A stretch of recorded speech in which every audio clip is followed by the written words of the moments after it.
Բարև հայ-ադրբեջանական գործընթացում շաբաթանշանավորվեց բավական խոստումնալի զարգացումներով Ադրբեջանը որոշեց չեղարկել իր տարածքից Հայաստան բեռների տարանցման արգելքը, առանց մանրամասների Ալիևը հայտարարեց, որ խաղաղությունը ոչ միայն թղթի վրա է, այլև գործնականում։ Սա կարելի ասել Ադրբեջանի քաղաքական ուղերձն է փոփոխվող տարածաշրջանային նոր իրադրության պայմաններում իր դիրքավորման, դիրքորոշման վերանայման, իհարկե նաև տնտեսական հնարավորություններ Ադրբեջանի համար։ Հայաստանի արձագանքը բնականաբար շատ դրական էր, Հայաստանի վարչապետը ողջունեց եւ հայտարարեց, որ Հայաստանը եւս պատրաստ է իր ճանապարհները բացել Թուրքիայից Ադրբեջան եւ Ադրբեջանից Թուրքիա բեռների տարանցման համար։ Սա մեկ, Հայաստանում մեծ հետաքրքրություն եւ որոշակի աղմուկ նաեւ բարձրացրեց Ադրբեջանի հասարակության ներկայացուցիչների հանդիպումը Հայաստանում քաղաքացիական հասարակության ներկայացուցիչների հետ։ Աղմուկ բարձրացավ հատկապես այն բանից հետո, երբ հայտնի դարձավ, որ ադրբեջանցիների այդ պատվիրակության, եթե դա պատվիրակություն է, կազմում Հայաստանի այցելել նաև հայտնի էկոակտիվիստը, որ 3 տարի առաջ փակել էին Լաչինի միջանցքը եւ հարց է առաջանում, թե արդյոք նման հանդիպումները նպաստում են ժողովուրդների մերձեցմանը, թե ավելի են խորացնում գոյություն ունեցող անվստահությունը։ Արտաքին նորակարգի կողքին սրացումները շարունակում են Հայաստանի ներսում, նոր ձեռբակալություններ, կալանավորումներ Գյումրիում հայտնի դեպքերից հետո, իսկ եկեղեցու եւ իշխանության ներկայացուցիչների միջև այդ հակադրությունը եւս շարունակվում եւ լարվում է։ Մենք նախորդին տեսանք, թե ինչպիսի լարված վիճակ էր Օհանավանքում եւ շատերի գնահատմամբ սա կարող է լինել նախերգանք այն ամենի, ինչ կարող է տեղի ունենալ առաջիկա կիրակի Օհանավանքում մատուցվելիք պատարագի ժամանակ։ Այսօր փորձելու ենք հասկանալ, թե ինչ ուղեգծով է շարժվում Հայաստանը ներքին եւ արտաքին ճակատներում, սա ազատ զրույցն է Free News-ի եթերում, որտեղ համադրվում են փաստերը, կարծիքները եւ կանխատեսումները։ Զրուցակիցս անվտանգային քաղաքականության հետազոտական կենտրոնի ղեկավար Արեգ Քոչինյանն է, բարև ձեզ։ Բարև ձեզ։ Սկսենք Ադրբեջանի այդ որոշումից չեղարկել արգելքը բեռների տարանցման, ինչ գնահատական ունեք, ինչով է սա պայմանավորված, սա ավելի շատ եւ ավելի շուտ քաղաքական հաշվարկ է, թե տնտեսական անհրաժեշտություն։ Սա խաղաղության գործընթացի տրամաբանական փուլն է, շարունակությունն է խաղաղության հաստատման գործընթացի։ Ինքը ունի բավականին լուրջ եւ քաղաքական եւ տնտեսական նշանակություն։ Սխալ են մարդիկ, ովքեր պնդում են, թե սա միայն քաղաքական է կամ միայն տնտեսական է։ Ինչու տնտեսական, որովհետեւ Դուք գիտեք, որ Հայաստանի համար ամենամեծ խնդիրներից մեկը դրանք լոգիստիկ բնույթի խնդիրներն են, այսինքն մեր կողմից ձեռք բերվող կամ մեր կողմից վաճառվող ապրանքների տեղ հասցնելու խնդիրը եւ այս առումով Ղազախստանից ցորենի նման ծավալուն եւ ծանր բեռը Հայաստան բերելը մինչեւս ուներ միայն մեկ տարբերակ Ռուսաստանի տարածքով, իսկ Ռուսաստանը ինքը ցորեն արտահանող երկիր է եւ Հայաստան հիմնական ներկրող ցորենը հենց Ռուսաստանն է եւ բնականաբար այնտեղ խնդիրներ թե կազմակերպչական թե այլ բնույթի բարբերաբար առաջանալու են եւ առաջանում են։ Այս առումով Ղազախստանից Ադրբեջանի տարածքով եւ այնտեղից Վրաստան եւ այդտեղից Հայաստան մուտքը ցորենի բավականին կարեւոր քայլ է տնտեսական եւ ոչ միայն տնտեսական, այլ նաեւ սննդի անվտանգության, պայմանային անվտանգության ավելի ճիշտ տեսանկյունից։ Իհարկե սրա հաջորդ եւ նույնիսկ ավելի կարեւոր քայլը կլինի Ղազախ-Իջևան հատվածի վերակառուցումը, վերականգնումը, որպեսզի այդ բեռները եւ ապրանքները, որոնք որ Հայաստան կգան Կենտրոնական Ասիայից կամ օրինակի համար Չինաստանից, Կենտրոնական Ասիայով եւ Ադրբեջանը միանգամից մուտք գործեն Հայաստան, այլ ոչ թե մուտք գործեն Վրաստան, որտեղ դա բնականաբար ավելացնում է ճանապարհածախսը, դա ավելացնում է ուրեմն տրանզիտային վճարները եւ այլն։ Այսինքն դա խնդիր է եւ ինչի անել դա Վրաստանի տարածքով, եթե դա կարելի է անել ուղիղ, սա մեկ։ Երկրորդը քաղաքական առումով, բնականաբար սա շատ կարևոր հանգրվան է process-ի մեջ, երբ որ երկրները սկսում են միմյանց համար դեբլոկինգ անել, հա, բլոկերի վերացում իրականացնել։ Այս պատմության ըստեյության ընտրված է ամենահեշտ կազմակերպվող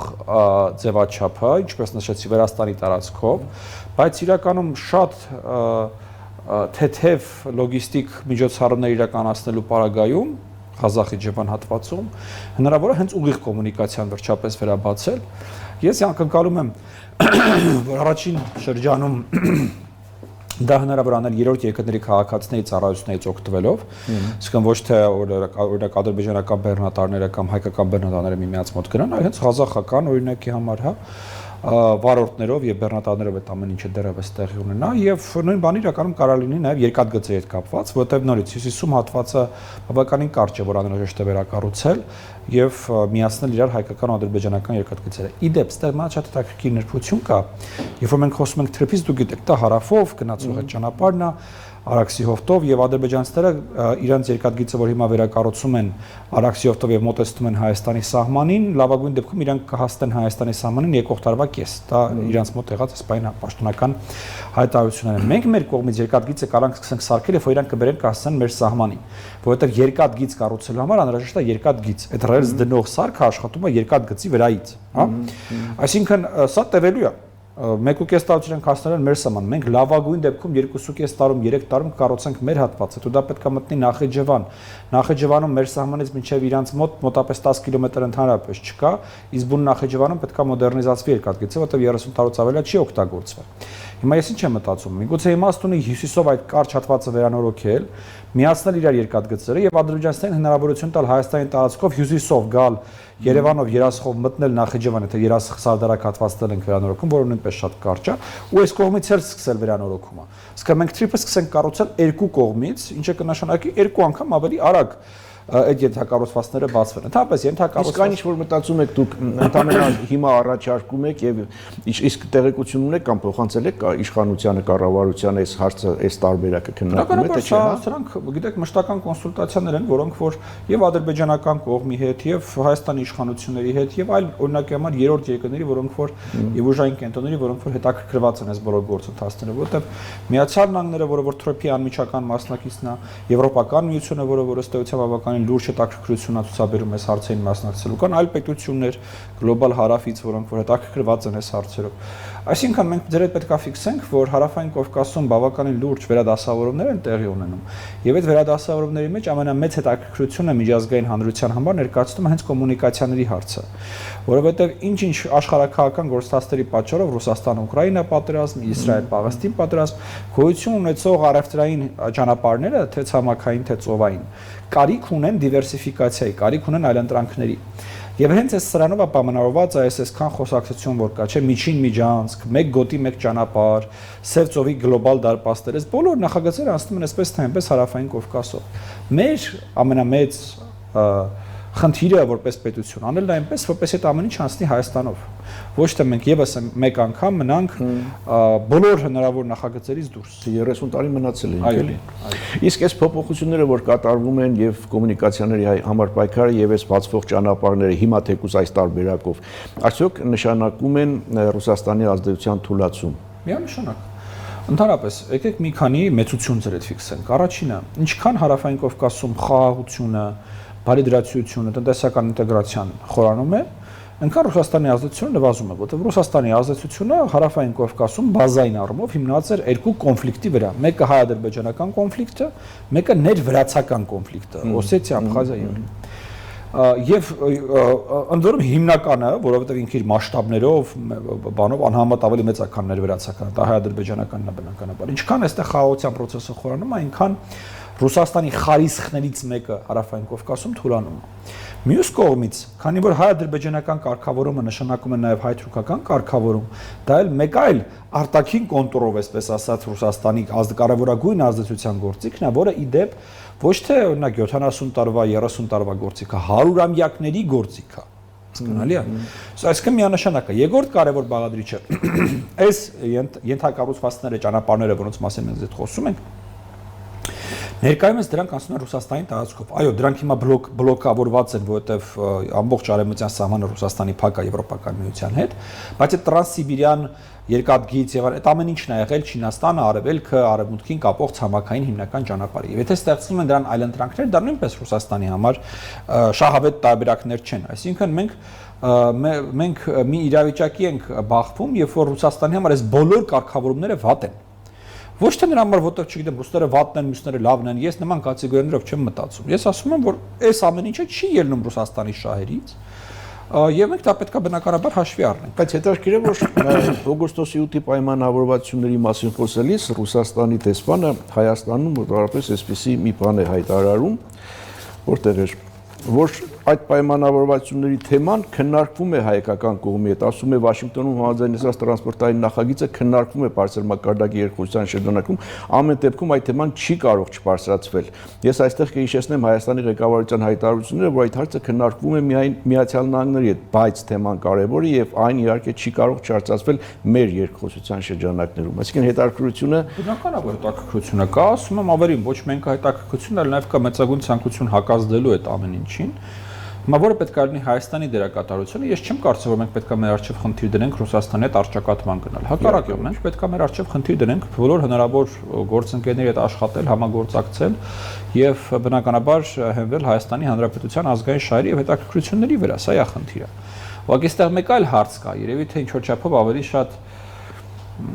անձերի եւ այդ անձերի պատկերացումների հետ կապված։ Գիտեք, որ պահին Հայաստանը սկսում է իր ազգային հետաքրքրություններով եւ շահերով առաջնորդվել, Ռուսաստանում դա արդեն իսկ նեգատիվ են ընկալում։ Որտեղ իրենց պատկերացմամբ ստեղ չկա պետություն, ստեղ կա նախկին մի գաղութ, որ ամեն ինչով իրենց պարտական է։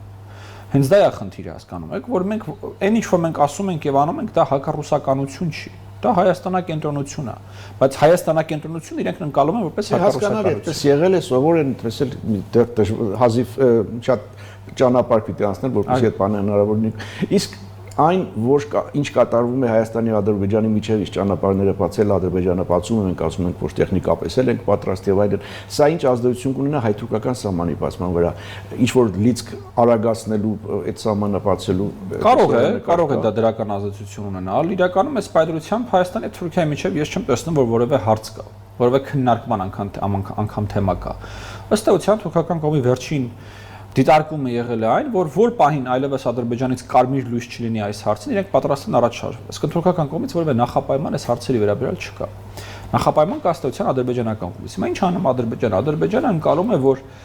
հայ-թուրքական սահմանը իր վերջին եւ ամենակարևոր խաղաքարտն է Հայաստանի հետ խաղում, այսպես ասենք, հա։ Եվ իրենք չեն շտապելու այդ խաղաքարտը բնականաբար սեղանին դնել, գցել այդ խաղաքարտը, իրենք փորձելու են դա ամենավերջում, երբ որ իր ամբողջ process-ը այլևս ավարտուն տեսքի բերված կլինի, մենակ այդ ժամանակ օգտագործել։ Իսկ ասեմ, ես չնեի, ես էլ նույն բանը կանեի։ Հասկանալի։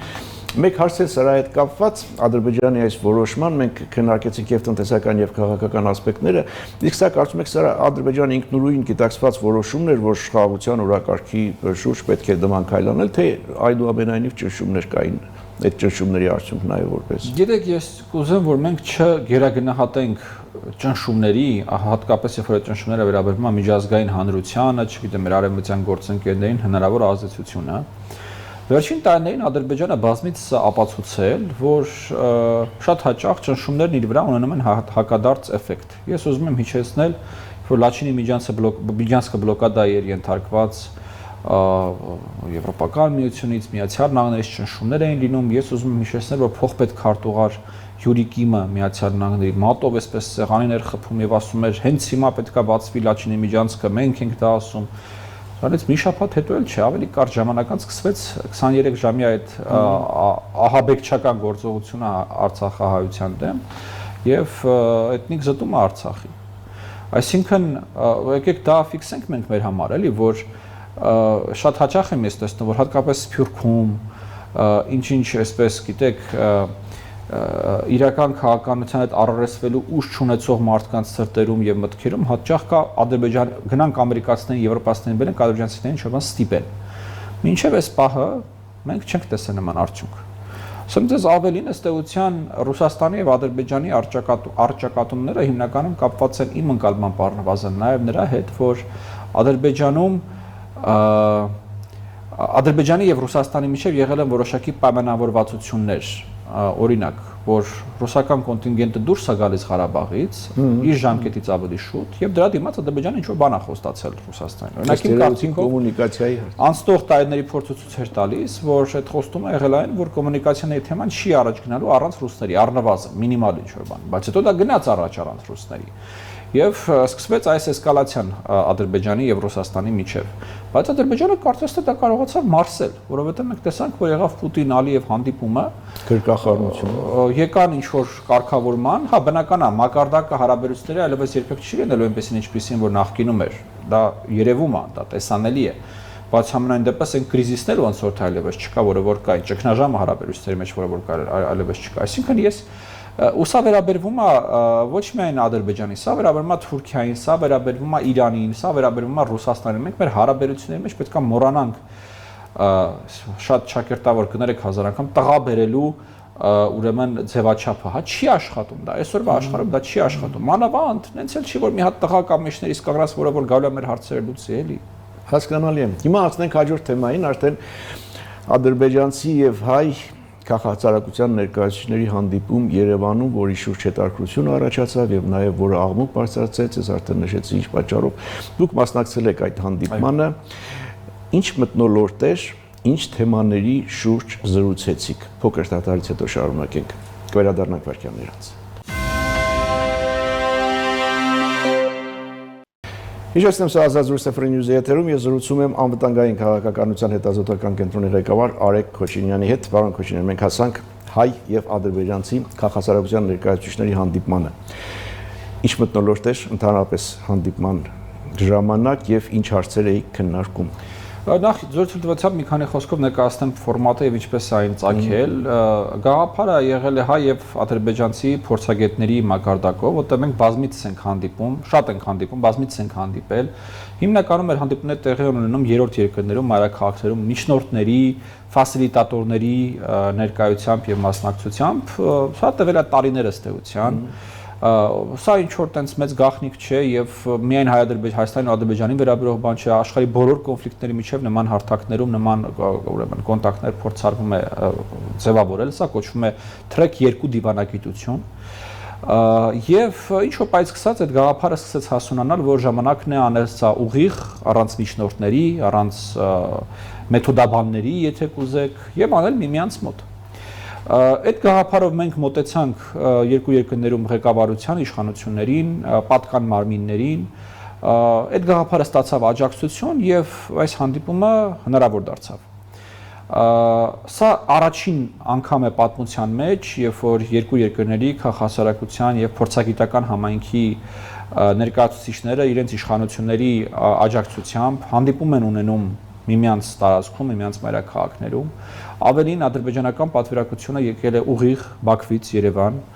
եւ սա երևի թե նորից վերջին 35 տարվա մեջ առաջի դեպքն էր, երբ որ ադրբեջանական ինքնաթիռը Բաքվից ուղիղ Երևան է եկել։ Համենայնպես օդանավակայանում ինձ այդպես ասեցին։ Ինչ վերաբերվում է բուն աշխատանքներին, աշխատանքները բնականաբար անցել են նորմալ աշխատանքային մթնոլորտում, առանց որևէ էքսցեսի։ Ինչ թեմաներ եք քննարկում։ Թեմաները, ասենք, գերիների հարցով ինչ-որ մամլո հաղորդագրությունը մենք տարածել ենք եւ այնտեղ նշված է, որ հումանիտար հարցերը բնականաբար եղել են մեր ուշադրության կենտրոնում եւ այդ հարցը բնականաբար բարձրացվել է հայկական կողմից։ Ապա բլոկավորում տարածաշրջանային կոմունիկացիաների խաղաղության գործընթացի տրամաբանական շարունակություն։ Ընդհանրապես այս երկրորդ թրեքի դիվանագիտությունը ունի երկու նպատակ որպես կանոն իր առջև։ Երբեմն նաեւ սա կոչվում է 1.5։ Մի կողմից հնարավորինս աջակցություն ցուցաբերել պաշտոնական բանակցություններին, գաղափարներով, մտքերով, խորհուրդներով,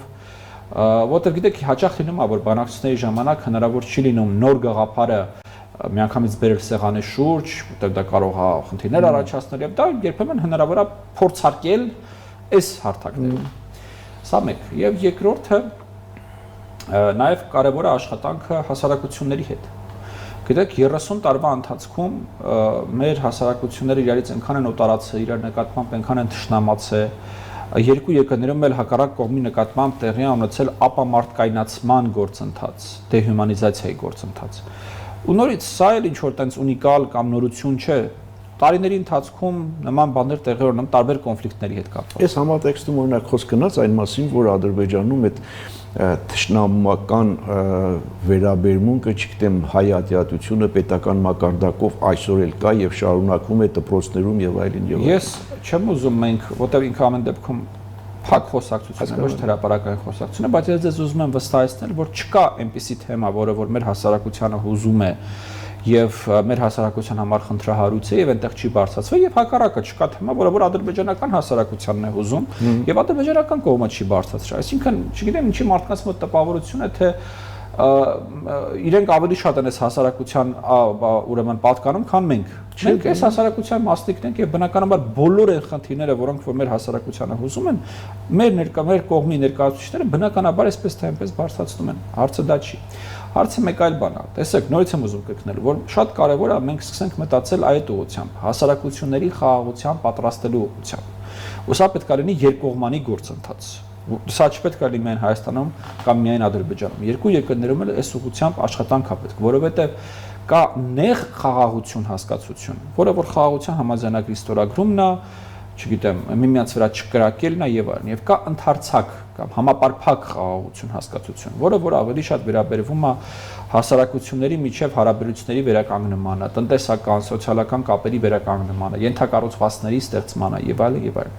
Նեղ խաղաղությունը ինքը շատ ժամանակավոր եւ հեշտ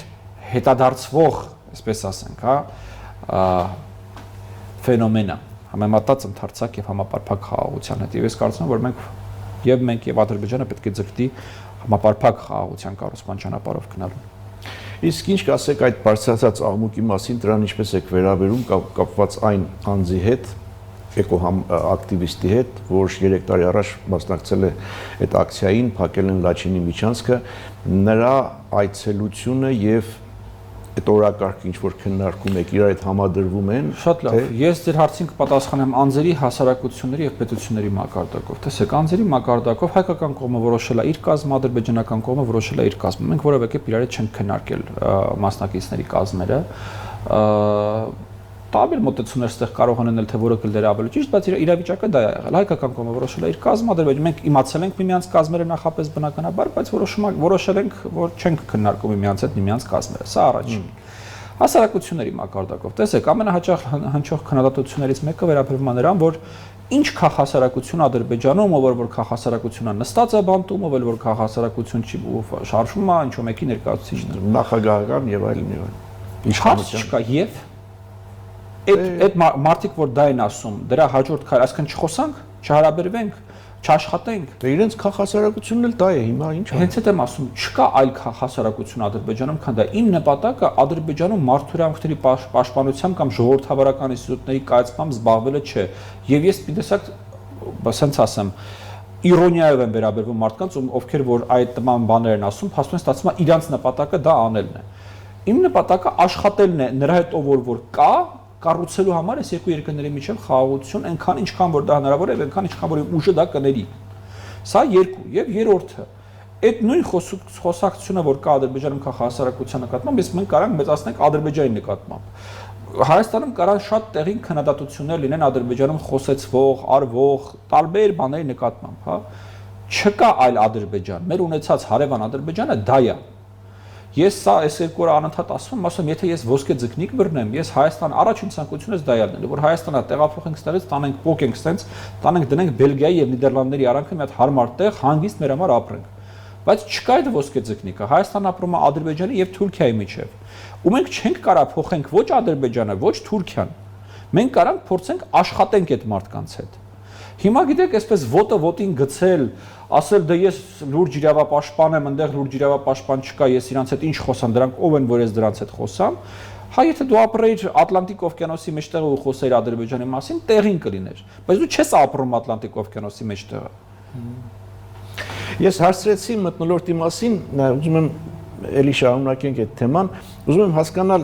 այն հարցերը, որոնք դուք եք բարձրացնում, որ հետաքրքրում են, ուզում են մեր հասարակությանը կամ իրենք են բարձ փոխըմբռնում միմյանց ընթառաջ գնալու, հասկանալու ինչ-որ բան կար, թե մեկը մյուսին այսպես ավելի սառը եւ սեփական տեսակետներ։ Որպես մարդ, ով տարիների փորձ ունի այլևս ադրբեջանական փորձագետների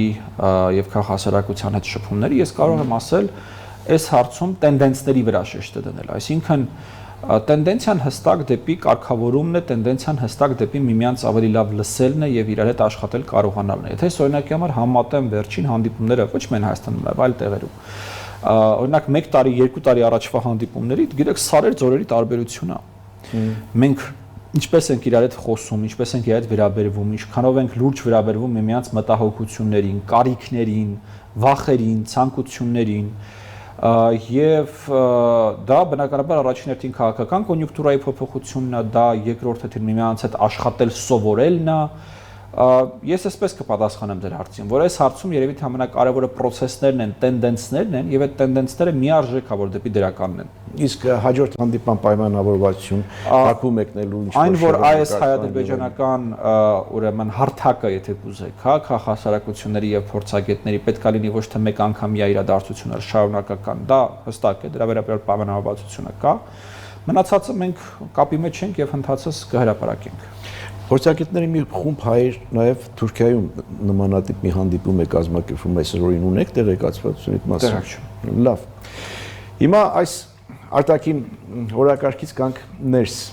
Ինչ է կատարվում Հայաստանի ներսում, ինչպես եք նայում այս սրացումներին, սկսենք Գյումրիից։ Ձեր գնահատմամբ ինչ է կատարվում այստեղ։ Իրավական գործընթացներ են, քաղաքական նպատակահարմարություն է։ Դե ինձ թվում է այն ինչ որ տեղի ունեցել քաղաքապետ եւ քաղաքապետարանի հետ կապված, համարս այն աուդիո ձայնագրությունները, որ մենք լսել ենք, ես չլինելով իրավաբան, բայց ակնհայտ բան կա, օրինազանցության հիմնավոր կասկած կա, այսպես ասենք,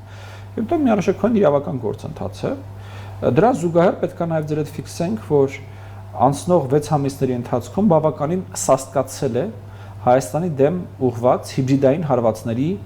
տեմպը, ես հաջորդի դրան էի գալու եւ որակը եւ խորությունը։ Դարձյալ սա ունիկալ բան չէ։ Մենք տեսել ենք, որ Մոլդովայում եւ նախագահական եւ վերջերս տեղի ունեցած խորհրդարանական ընտրություններին ընթരാճ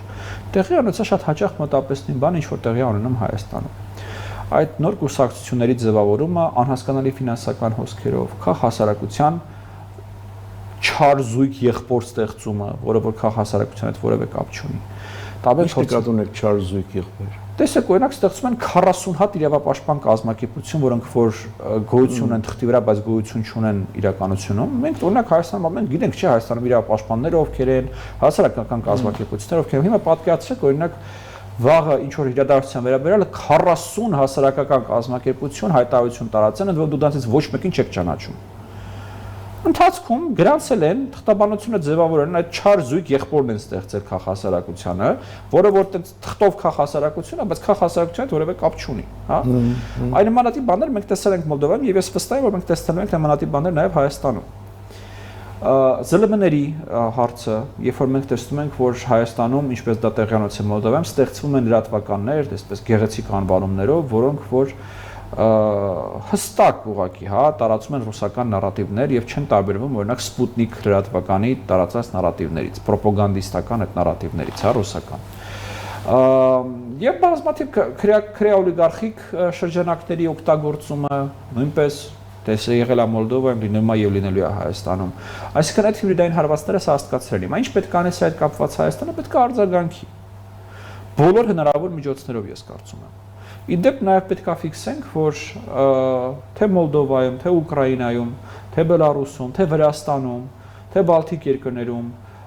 խորհրդային կայսրությունը, իսկ հետո նաև ռուսական կայսրությունը երբևիցե չի խուսափել օգտագործել նաև եկեղեցին։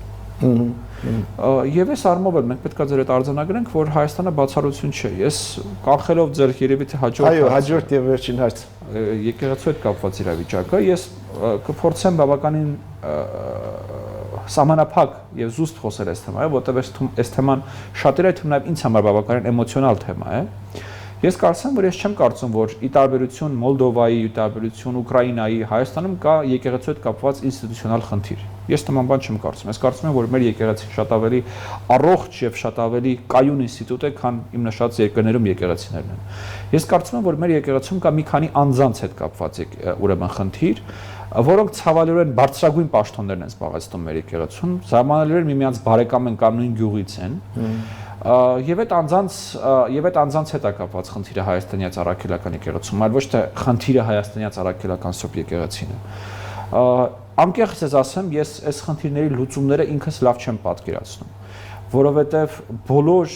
հնարավոր ուրեմն կամ բոլոր քննարկվող լուծումների տարբերակները, որոնք որի միջև ես պահես լսել, դրանք կանոնիկ լուծումներ չեն։ Ու մենք շատ նրբանակած, շատ զգույշ պետք է լինենք այս հարցերին անդրադառնալուց, որովհետև գործ ունենք ինստիտուտների հետ, որոնք որ անասելի նուրբ բալանսների եւ ստատուս քվոյի վրա են կառուցված, ունեն հազարամյակների պատմություն եւ ոնց որ մի քանի անձանց պատճառով մենք այդ ինստիտուտները չենք կարող խաղանել, բայց միևնույն ժամանակ չենք կարող նաեւ թույլ տալ, որպեսզի այդ անձինք խաղանան այդ ինստիտուտների հետ։ Կիսում եք այդ գնահատականները, որ այնինչ 3 տեղի ունենում Վանավանքում, հնարավոր է նախերգանքներ Կիրակի օրը տեղի ունենալիքի։ Չեմ կարող ասել։ Հետևենք իրադարձությունների զարգացումներին, շնորհակալ եմ զրույցի համար։ Սա Ազատ զրույցներ Free News-ի եթերում ես զրուցում եի անվտանգային քաղաքականության հետազոտական կենտրոնի ղեկավար Արեգ Քոչինյանի հետ։ Կհանդիպենք։